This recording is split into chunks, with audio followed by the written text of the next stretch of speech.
Welcome back to the Carolina Beat. I'm Christina Dees. Today we're going to discuss financial security and your future. I'm here with John C. Starke, a registered principal with Centaurus Financial, Inc. And John has over 25 years of experience in commercial real estate and financial services, and his product focus has always been in mutual funds, annuities, insurance, and alternative investments. John, welcome to the show.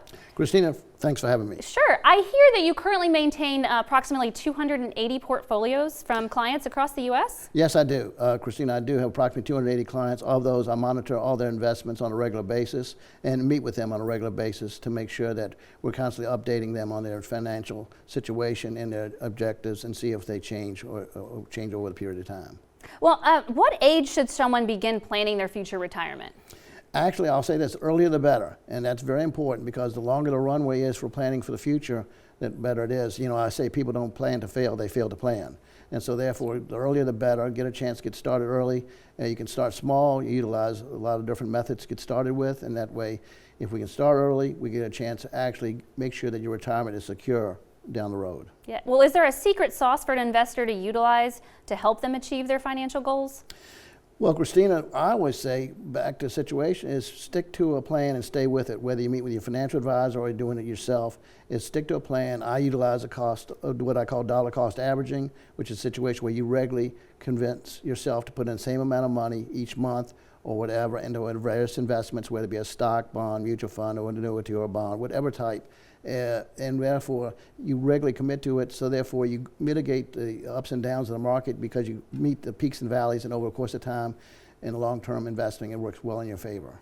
Well, I think our viewers are going to like this next question. Currently, there's a lot of talk about taxes on income and capital gains. How do you advise clients on maximizing their portfolio and to mitigate their exposure to taxes? We look over their individual investments they have. We want to make sure that their investments are tax efficient. There are a number of mutual funds that are tax efficient. There are a number of tax deferred investments of some sort. There are also investments that are tax free. We like to sit down with a client in situation and find out what is their taxable implications in their investment portfolio now and see what we can do to improve it down the road.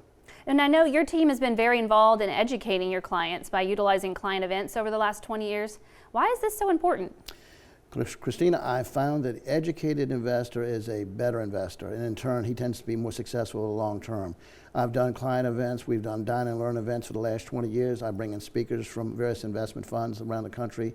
They like to educate them about how they select their investments and how to be successful in investing. And also, I regularly have taught modern retirement planning right here at Brunswick County Community College for the last couple of years on retirement planning. I think the educated investor is very important. That's why when I meet with a new client, I give them a copy of my book, Investing for Retirement, and let them see the situation, how all they can do to improve themselves. Yeah, I can agree. Education is important.